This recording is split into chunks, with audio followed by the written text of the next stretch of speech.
then. Kasi at one point in my life, when that was my lifestyle, I was just dancing and dancing and dancing. By the time I get home, I'm too tired to do anything. I'm burned out. I just want to sleep. I think it became about how can I receive God's word, ganyan, even if not in church. You would really want to receive God's words or whatever. Parang it should be intentional din, di ba? You would Yeah. want it din. So, it's possible. Yes. Kung Yeah. gusto mo, kaya mo. No? I could have.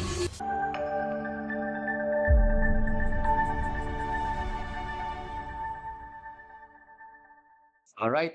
Welcome again, everyone, to another segment of HJ Testimonies, where the running joke is I invite my friends to interview because we want to share the stories of people who have gone through adulting or through life or whatever they have tried to accomplish in life. And I feel like this is the proper opportunity for them to also share their stories. I won't prolong the introduction anymore. I am joined by a good friend of mine, Rose, and her background is she is contemporary dancer, Ballet and ballet and contemporary contemporary dancer dance. and And teacher. so I will allow her to share more. What is a ballet contemporary dancer? And a little bit of background as to why is that your background? Ayan, hello everyone. So, my dance journey started from love for dance talaga, yung interest and finding out that I was good at it Oh, somehow. okay. Like, somehow, like, di ba alam niyo yun yung parang, kunwari when you're drawing, oh, I'm Mm. kinda good at this. And then you start enjoying it because you're good at it. Oh, Something so like it was a self-realization. Hindi yun like your parents will, oh, Rose, you're so good at dancing. Sort of ano lang, how do you say this? In the moment you realize na, "Ooh, this is something I can be good at." Gano'n, something like that. Not in comparison to others, more like in myself, something I would enjoy doing in the future, gano'n. Tapos mostly in ballet specifically, nag-start yung interest ko dun nung, growing up watching, what do you call this, Barbie movie. Barbie like ballet, Barbie in the Nutcracker, Barbie Swan Lake, and there was a time in my life where I binge watched on Barbie movies. Tas most of Barbie movies kasi they had ballet scenes, ganyan. Tapos it's part of the storytelling. And then pero pivotal point where it became like a tangible pathway or something I can pursue was when I saw one second gen. Her name is Sakura Reveal. Shout out. Shout out. Yan. I was in her birthday party tapos they played a recital video, dance recital video. And then I saw na someone close to me was doing ballet. So it's like it's not a far away dream. It's something I can do realistically.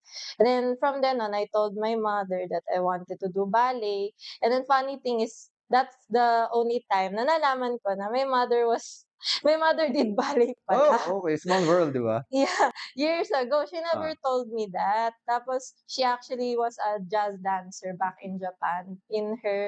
I've, I'm not sure if it was her college days or after college days. She shortly danced, professionally for a jazz dance company.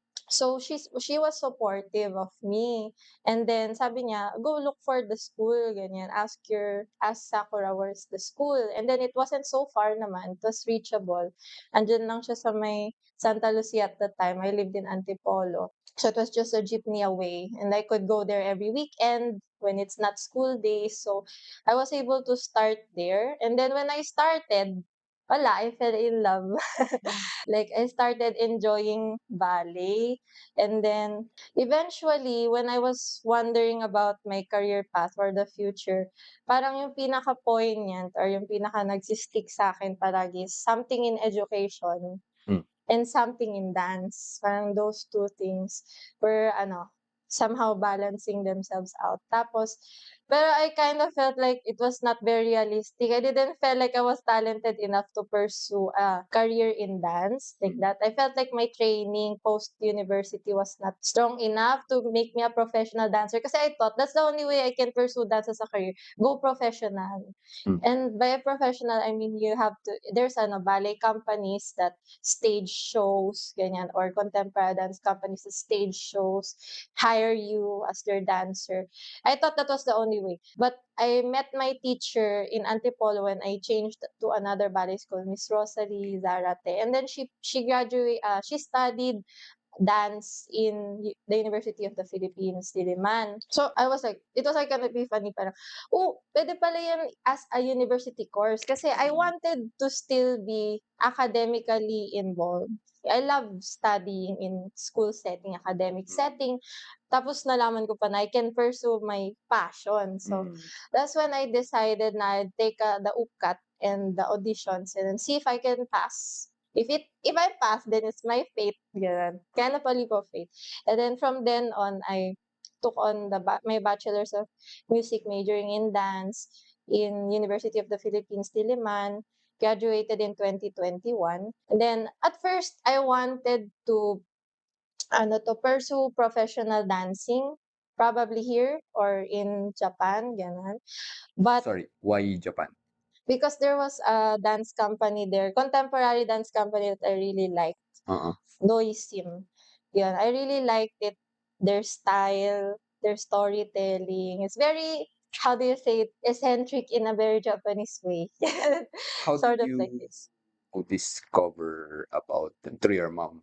No, through internet. I searched. Ah, ganun, napaka-strong ng passion niya, no? Even finding a dance company, ballet company. Okay, Yeah. alright. Kasi madami eh. Mm. Like, which one fits you? Ganyan. And I really like that. Kaso, pandemic happened. Okay.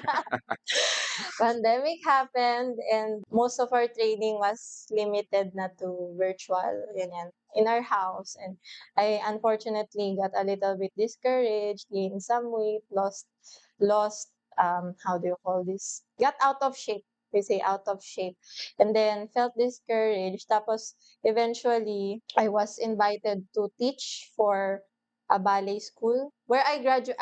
Yeah, my ballet school way back in Antipolo, Zarate Dance School and Performing Arts. And then I was thinking maybe I'd try it out. Yan. So that was 2022 probably. And then from then on, I just started teaching already. And then I couldn't really let go of it anymore as a career. And I kind of fell in love in teaching din naman. As I mentioned earlier, I love teaching. So I kind of stuck to the path of teaching dance, even though I'm only 26 at the Not moment. bad.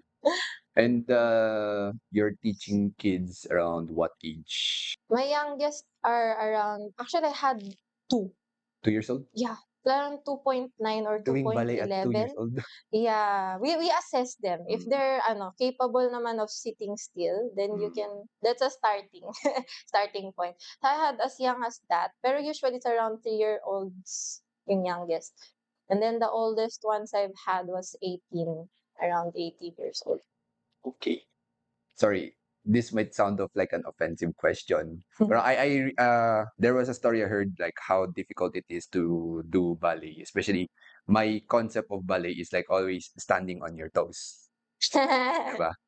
And I feel like it's a very hard thing to do.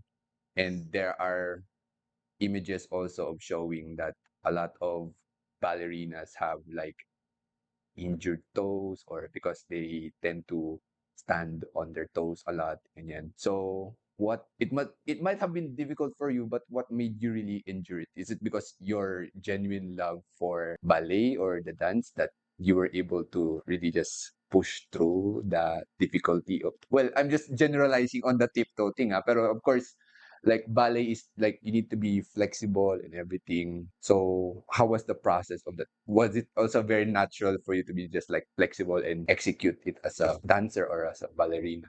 Mm. I would say ma-endure mo naman ang difficulty ng ballet because it's progressive. When I say progressive, of course, there's the difficult part where you get to your toes. for the female ballerinas. Mm. But before that, you go through levels of training to prepare you for that certain point. Mm. So hindi ka naman like bigla na lang mapapasabak to the ano ka na agad from 0 to 100. Okay, okay. It's not like that. So ballet training, since it has is a long history already, since 1500s pa, they already started to codify it. Parang how do you get from this point to this point? So There's like a program to follow na talaga. yeah, let's say you want eventually you're a professional, you want your leg up here. So of course, you can't expect that from a 3-year-old. Mm. Then first thing you have to develop is their flexibility. So I'm lucky if I get a student who is flexible agad Naturally from born. birth. Yeah, Okay. there are those talaga, but there are some who are not. But as a teacher, as an educator, your responsibility, your goal is to get them to the same place at least at a starting point where they can get to that eventually, even though it's probably slower. And that's what I loved about ballet because it was so intellectually stimulating for me. Yeah, kasi I'm not the person na right brain lang then I would say. And like I like to be stimulated in the left side then. So ballet was very scientific in a Okay. sense. Kasi to get to that pointed feet, of course, you have to do this kind of exercises. You do this kind of exercises. Tapos, yung nagre-reinforce nung love is seeing yourself improve day by day. Every time you show up, there's a small improvement. Yan yan. Especially on the days when I really don't want to go to class. Whatever the reason, it might not be ballet itself. Like, tinatamad lang talaga. Like, but then I show up. And then after I go out from that class, I always leave wanting more. Kasi I feel like, "Oof, I could have done that better if I warmed up earlier. Ganyan, da, da, da." It's very satisfying. Medyo hirap ako mag-relate sa mga taong hard worker na tulad niya. Anyway, it's an interesting side to hear and see. Cause I never really thought na you were into ballet when you were younger. Then actually now ko lang nalaman din talaga. And of course, if for those who watched the previous episode with another friend soon, I have a difficulty understanding the arts. So I guess what are some common questions that people ask you about your specific niche or field? Kasi typically people would become like a corporate worker, pero you are a ballerina and a dancer. So like when you introduce yourself to people, like are they shocked or what are the type of reactions you get from them or what type of questions you receive from them? Mostly during my college days, they would be like, "Ah, may ganun pala." Yeah, they'd come from a place of not knowing that it exists, Mm, gano'n, or so close to them in mm, proximity. Ta's yung iba naman, mostly yung tatanungin, so yung mga practical people would be like, "So what career path can you pursue?" mm, Ganyan, with that in that field. And then, yung iba naman, what's a good age to start? Ganyan. Or some would be like, if they're older, on the older side, they would be like, would it be too late for me to start? Yun yung mga questions na madalas ko like nakukuha. how old are they when they ask that they're too old? Some are like in their teens, some are in their 20s. But it's not too Yeah. late for them naman siguro, Yeah, there's something called adult ballet. Ah, Yeah, but ano okay, yun, that's new information then, okay. yeah. There's a lot of people, especially in the West, na they start at a later age. Actually, my mother started late ang Oh, ballet. She's probably in her past 18 mm, because she wanted to do jazz. To do the jazz, you had to have ballet technique. So she did 3 years of ballet technique past na her 18-year-olds. mm, But you have to be realistic nga lang that there's a certain level that you can reach when you start late, of mm, course. Pero I wouldn't discourage anybody to pursue professional career if they want kasi meron din naman in America. Her name escapes me right now, but there's this one African American dancer na she started quite late, siguro in her teens na nag-start. Tapos she became a very prominent professional ballerina in the American Ballet Theater. Misty Copeland, ayan, I remember. Misty mm. Copeland. I'm still trying to wrap my head around being a professional ballerina or contemporary dancer. So maybe break it down for our viewers. What does it really mean to like go pro as a ballerina? Siguro for me, what as a person who likes basketball, young Americans who play basketball, when they say they want to be pro is to enter the NBA. So maybe in terms of ballerina, what does it mean to become pro? And Just a disclaimer, I didn't go pro as a ballerina. okay. Semi-professional during my college years, both ballet and contemporary dance. Pero to be a professional ballerina, it means that most likely you're employed in a ballet company. Mm. And then usually a ballet company is in a resides in a theater. They're a resident ballet company or they partner with various theaters, ganyan. And then you are hired for a season. When I say a season, it's probably a year. And then you sign your contract. And then every performance that they have, you'll be casted as part of it. Whatever role you will get depends na rin sa capability mo. Ganon. And then that's what going pro means as a ballerina. But if you're asking in a more general term, what does it mean to be a professional in dance? There are various options. Like you can go professional as a teacher, you can go professional as a choreographer, as a coach, or all of those three, or mostly doon, if not as a dancer. So do you need like a certification, or you just say, okay, I'm gonna go pro. I'm pro. This is what I do. Yeah, you just go pro. Like, when you're hired, you're technically called a professional ballerina Okay. as long as you're receiving compensation for it, you're a professional ballerina. But to be clear, sometimes kasi in our field, when we say ballerina, it means like you're the cream of the crop. Mm. Ganyan. You're like a cream of the crop na dancer. And then, for teachers naman, mas maganda pag may certification. There's various levels of certification. Although I don't have it now, right now, yet personally, I want to have one. There's various kasi, what we call is schools of dance. Like, for example, RAD, this RAD. That's in England. Royal Academy of Dance, yun, syllabus. So you can get a certificate for that, how to teach from this age to this age to this age until the most advanced level. And then there's also Australian Conservatoire Ballet. So that's, ano naman, Australian, and then there's Vaganova, that's a Russian, and there's many. So you can get a certification. I wouldn't say the more you have, better, but the more that you experience as a teacher ng mga schools of thought. Kasi syempre, naano na nila yun eh. Pinag-aralan nila, they study the scientific, the best, most efficient way to teach. Of course, it will still be improved, right, by this generation, but hindi ka na masyado maghihirap. You'll not start from zero as a teacher if you have certification. Although, meron namang gano'n, nagsa-start without certificate, nagtuturo na, like myself. And then, as a choreographer naman, you just need to have the capability and the right network of people. In our community, the dance community is pretty tight-knit, I would say, in a certain So like everyone knows sense. each other, A something like lot, that. yeah, it's very easy to know each other, ganyan. By face, if not by name, ganyan. By recall. So, like, if they heard that you are a good choreographer, it's most likely that you will get hired by other schools, ganyan, or other companies to work for them. As a coach naman, a dance coach is mostly someone who trains ballet students or contemporary dance students for competitions. Well, you would say their goal is to bring you to win. So, how? Parang ganun yung work naman ng coach. But we don't also have a certification. Mostly talaga yung credibility mo comes from, Word of mouth. not naman word of mouth, from experience, I would say. Tapos, for a coach, mas maganda kung meron kang know-how din naman sa anatomy because of course you have to take care of your athlete, somehow athlete. Yung ballet, pag yung dancer, you're gearing them towards competition. You have to treat them somehow like an athlete. You have to have a know-how of how to pick the dancer on this competition, and then if she has another competition, how to bring her down first and then pick again.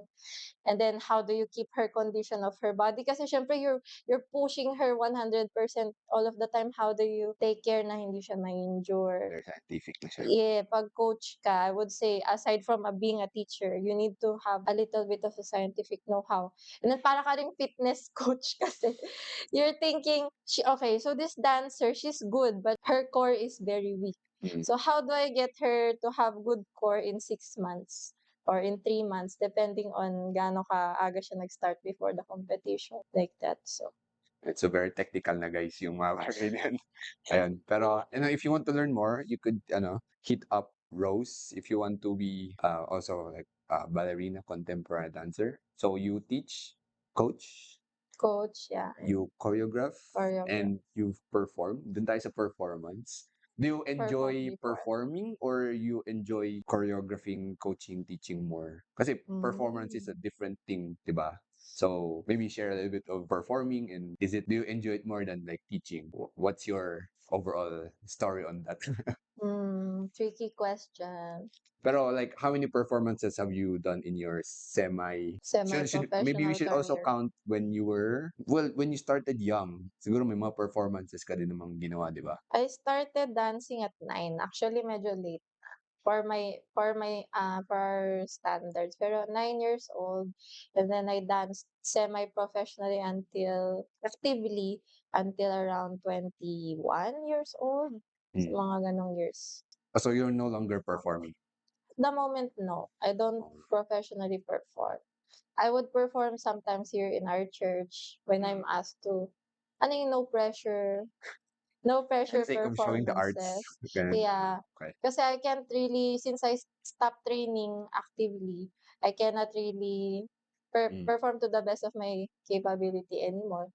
And I don't want to pressure myself, baka ma-injure lang ako. Mm. Pero at that time of my life, and actually even now naman, I still love performing talaga. Performing has its own rush that you can only experience as a performer. The thrill of being in front of the stage and then just losing yourself is you kind of have to lose yourself when you're in your performance. You can't just be yourself.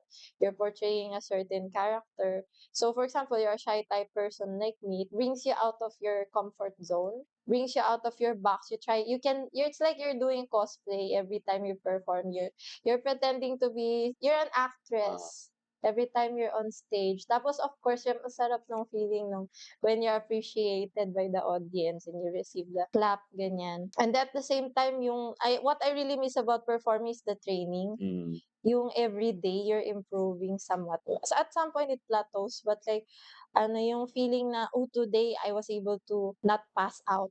So after that 20-minute dance compared nung day 1, I was like at 1 minute I'm hingal na, ganun. Ah. Yung sense of ganun, I really miss that about performing. That's what I really love about performing. Yung growth. So kung iko-compare which one I would prefer, at this moment, I enjoy teaching. Mm. Kasi in a way, performing is very self-centered. Yung growth mo is very For yourself. yourself. Ah. Yeah, you grow, siguro you toughen up. You toughen up as a person. Your character gets stronger. Hindi ka na basta-basta lang umiyak dahil you receive criticism. You have to toughen up and then achieve it, take it in as constructive, ganun. So, lalakas ka sa person, ganun. Tapos, you discipline your body, you discipline what you eat, discipline your time, you show up, ganun. Pero 'pag teacher ka, I would say yung growth is, at this point in my life, is nandun na sa learning how to take care of other people. Kasi you're given a 3-year-old, for example. And then at that time, I was like very within myself, ganyan. Eh, hindi mo napansin, yung bata needs this, Mm. needs that, needs this, ganyan. Whether it's just a smile from you or some encouragement today, some tough love today, ganyan. So teaching brings you out of yourself. You start thinking about others. And at that point in my life, I'm a very self-centered person. So I felt through teaching, I was able to grow out of the growth that I was already experiencing, pero individual lang, Mm. to growing as a person who can, makisalamuha sa ibang tao. Alright, so continuing with the conversation. Now, you're currently teaching and then no longer performing. Like, maybe what is your long-term plan? Do you like would just continue teaching as a ballerina contemporary teacher, or how do you see yourself maybe in the next 5 years? Would you still be doing the same thing, or will you be entering a prestigious dance company and would be teaching there as well? How do you see yourself? I see myself still teaching din in this career, pero I really want to improve.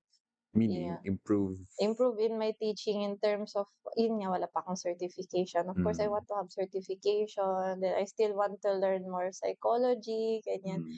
More about how to not entice, encourage a young child compared to a teenager. Parang ang dami ko pang pwedeng matutunan. Pero I'm considering what I want to unahin? Parang, do I want to learn preschool education first or ganyan to improve my teaching? Not necessarily puro focus lang dun sa ballet kasi pedagogy is Wait lang. Break it down. Pedagogy, meaning. pedagogy or the art of teaching is Ah, it's in itself a study of its own ah, learning. It's its own craft. So something you have to improve also. mm, So, ayun. I still see myself teaching. I don't know how intensively towards ano as I get older. Not probably it's gonna not be as much. I won't be handling much classes as I get older because of course my body will have its limitations. Ganun. But hopefully I'm wiser. A wiser and more experienced teacher in 5 years. yung na-share mo earlier is that you're very passionate about ballet, and then you would have to go to practice every weekend. It's probably every just Saturday. Ewan ko if you also go on a Sunday, di ba? Pero parang this just my conclusion in my head is that what if you just came to church and never went to the ballet class? Would you have reached the level that you are at now? I think not. Mhm. I have to explain that kasi different points in my life, different din yung commitment ko sa training. Like for example, nung I was 9-year-old until before I went to college, I just danced twice a week. After school during Wednesdays, or I believe Wednesdays yun, and then Saturdays. And then when I committed to pursuing dance in the university, I was dancing 5 times a week, sometimes 6 times, sometimes 7 times a week, depending on the season. Like if there's a show, we're preparing for a show production week. Usually I'm there 7 days a week. Pero on a regular basis, I'm there 5 times a week. Tapos, yung nangyayari, by the time I get home, I'm too tired to do anything. I'm burned out. I just wanna sleep. Parang wala talaga akong gana pumuntang church. So, that's kind of on me. Yeah, so, I had to reevaluate myself then. Kasi at one point in my life, when that was my lifestyle, I was just dancing and dancing and dancing. I basically had no social life outside of dancing, Mm. outside of our community in dance, and then no not much to say for my life of faith. Tas dun talaga ako nag-struggle. Nag-struggle ako ng malala kasi parang yung naging source of my strength is only myself. Like, yun nga, sinabi ko kanina, if you had came to the church and did not like focus first on like your dreams and aspirations, yung the way I see it in my head is that you would not have been where you are right now. I don't think so, kuya. Kasi Okay. I feel like I could have. I could have gone to church. Well, yun. Kung Yeah. gusto mo, kaya mo, no? I could Okay. have. Yung excuse ko lang naman nung time na yun is really burnout, tsaka pressure. Mm. Tapos gusto ko lang talaga magpahinga. And somehow, yung sinasabi nilang church allergy, parang 'pag the more na umiwas ka, ay the more that you miss church, the more na mahirap bumalik. Parang somehow yun yung naging pattern sa'kin. Mm. Tapos naging mas active na lang ako sa church ulit nung towards the end of my college years. Mm. Nung na-experience ko ulit yung BC community, Mm. less children community ng mga second gen. When I felt what it's like to be among them again, Mm. dun ako na parang, "Oh, I missed this. Yan. Oh, I needed this. Ito pala yun." Like, wala akong mabigay dun sa craft ko kasi wala akong nare-receive sa buhay ko na other things na would have fed that yon. But at the moment, ito yung mas tricky kasi yung work ko is Sunday. Mm. Yun yung mahirap. Yan. So earlier off cam, na-mention mo that you got burned out. And then probably you were just focusing on just dancing, dancing, dancing, performing. That was during your university days, Mm. di ba? What did you do in order to cope, or how were you able to cope with the burnout? And burnout is also a thing whether you are passionate about it or not, di ba? So how were you able to cope with that? Siguro to address that, I have to talk about like ano ba yung cause ng burnout ko. Mm. So, I would say at that time, I got burned out because there's a standard na hindi ko maabot. Meaning? When I went into UP, my training was twice a week lang ng ballet. And then when I got there, those na kasama ko, mga peers ko, they were graduate of Makiling High School, which is a school for the arts, Philippine High School for the Arts, or they have training na more than what I've already experienced. And mostly my training was limited to ballet. When I went into UP, they were doing all sorts of genre, particularly contemporary dance. and sometimes folk dance also. So not just ballet. Tapos syempre yung level ng ballet was much higher na talaga compared to a ballet school. Kasi it's a semi-professional company. And parang syempre I have my sense of dignity rin naman na I want to keep up and I want to get better and I want to keep going and keep going, then try to receive the criticism. Always seeking for perfection, you get better somehow every day. Ganyan. But at the same time, it's a very difficult standard to attain, especially when you impose it on yourself 24/7. So, yun yung one of the few points why I got burnout. Pero I think the main reason was I didn't give myself much of a life outside of my dancing. Kasi I'm the kind of person na I'm better when I have only one thing to focus on and then I just keep focusing on that. Whether it's during school time, sa high school lang, academics ko lang. Tapos when I went to college, just focus on my dancing. But I didn't have an outlet outside of that. Like I said, I didn't have much of a social life outside of that. No church activities, not much family activities even. Like I would just go home, sleep, and then sometimes fight with my sister and then go back to UP the next day. Yeah, be at home just one day. And then if you ask me how I cope, mostly unhealthy way kasi I would binge eat. I'd eat a lot of snacks ganyan, at night when I get after training. I would eat a lot. And then, yung medyo healthy way naman is, I don't know if it can be healthy or it can be both. Like, I wrote poetry. Poetry was really one of my good friend at that time when, kunwari may anxiety ako about the next day, this choreographer I'm not very good, in good terms with kasi I have not good memories, ganyan with him. So, I would write about my anxieties on the paper and then go to sleep and then hope the next day I would have somehow courage na ulit na magpakita anyways. Yeah, so those two things, I think yung naging mechanism ko. One unhealthy one and one a little bit I would say it's balance. It's unhealthy and healthy. So I would say it's a balanced way of coping. Okay. But at least because of those things, you were able to pull through. Tama ba? somehow naman, yeah. I made it naman out of university. I graduated naman. And I guess that's the advice din there, no? Find an outlet because of course, even though we are encouraging people who are listening to be the very best at what they're doing, there will come a time na your mind or your body won't be able to cope anymore, di ba? So I guess what I'm taking away from what you're saying is that for those who are watching, currently we're recording this like middle of January. Maybe don't be too hard on yourself. Some people have their New Year's resolution to get fit, like maybe reach a certain goal by the end of the month. Pero like find a way to cope with whatever you're going through because we don't know what you're going through. Maybe you could share in the comments below and Mm. maybe our in-house ballerina teacher give you advice that is similar that could be shared to you, ganyan. Mm. Yun. So, ayun, just cope with that. Meron akong Ayun, recently, sure. funny that you brought up like New Year's resolution. Kasi recently I've been reading this book. It's called Atomic Habits. Ha. Probably kuya Ah. you've heard of it already. Like if you have something na you wanna have a goal, you have a goal or a New Year resolution, break it down.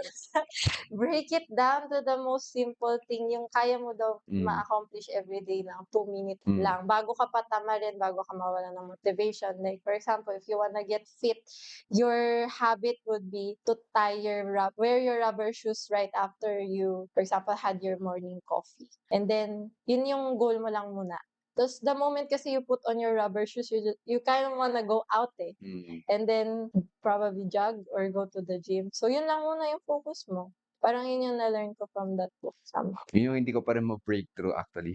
Yung Mm. morning jog ko kasi sobrang pagod. Pero I try to lift sa bahay instead.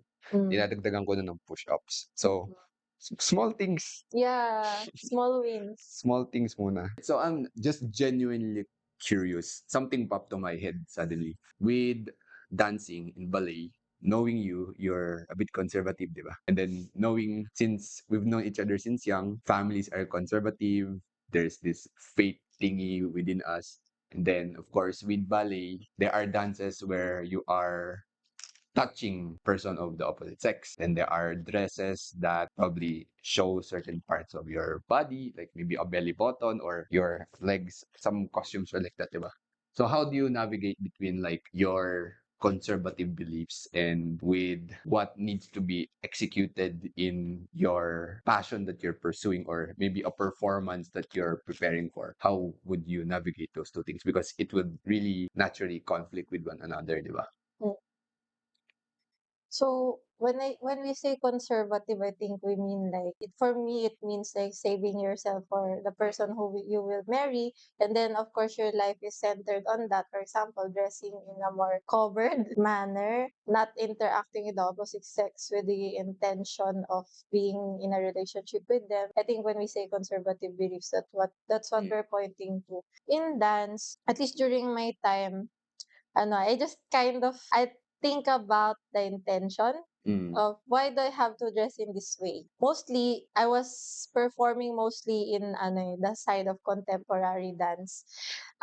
In contemporary dance kasi yung aesthetic, you would say, is Mm. yung makita yung cuts ng muscles, see the Yeah. beauty of the body line, Mm. the cut of the line, ganyan. So that you can appreciate the movement, the execution of the movement. So there is a tendency on wearing a little bit less clothing than compared to ballet. Kasi ballet, it came from a traditional setting. So you're wearing tights, Mm. ballet tights. So your legs are covered, but you're wearing a tutu or a long tutu. Sometimes it covers your ankle, sometimes just your hip area. And then it can be low cut or high cut, ganyan, sleeveless or with sleeves. At that time, I just think about na lang, what is the purpose of this clothing to the storytelling? For example, there was one time or many times when I had to wear a unitard where your whole body shape can be seen, Mm. ganyan. But I'm portraying a snake eh. So for example, I was portraying a snake for that role. So of course I have to wear a unitard. Ano naman, magsuot ako ng dress. No skirt, no snake looks like that or something like that. And then, for example, if I'm a princess, yung princess is more on the, um, what do you call that?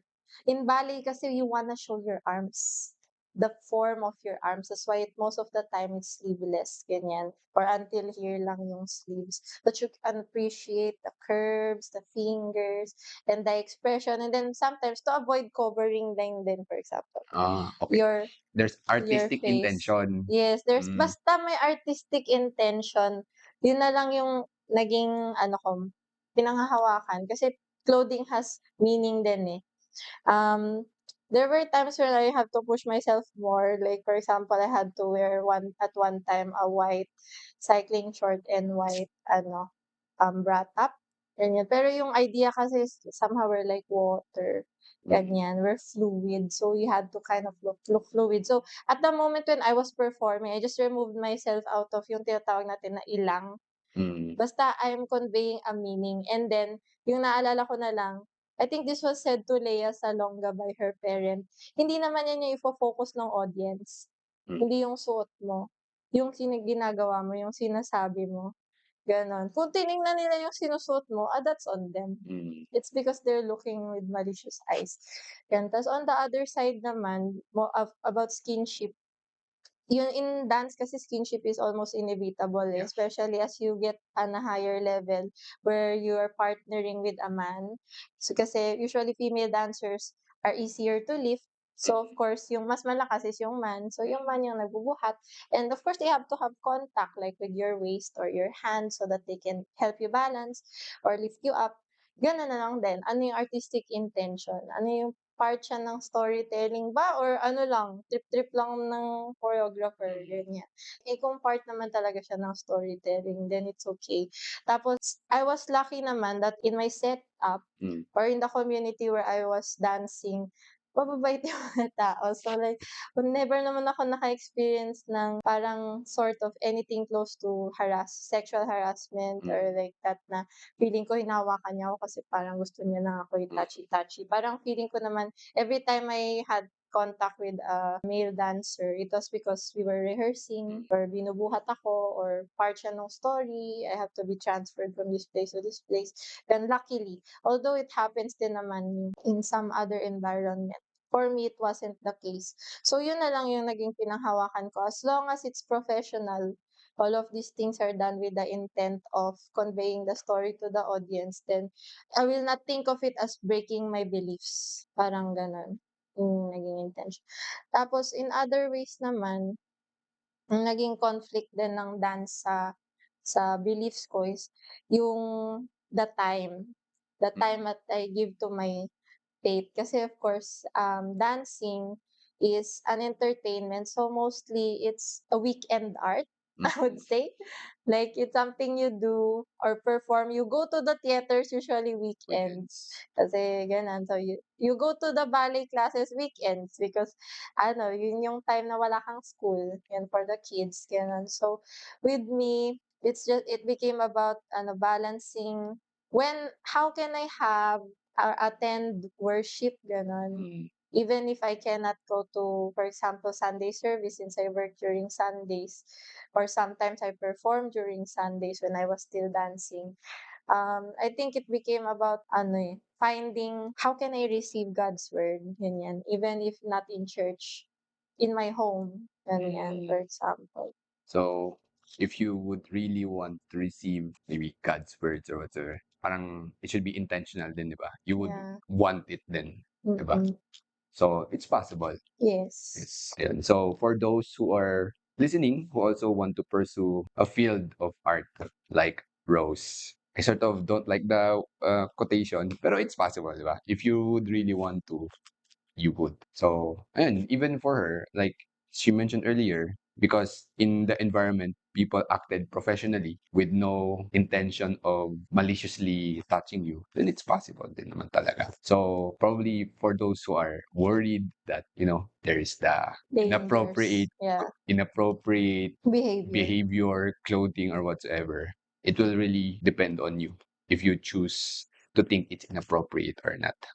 Tama ba? In one way, yes. Yes. Pero at the same time, role din yun nung ano I Choreographer. would say, the choreographer or kung sino man yung authority. For example, it's a classroom, teacher. Teacher yung dapat nag-iingat sa mga bagay na gano'n, watchful.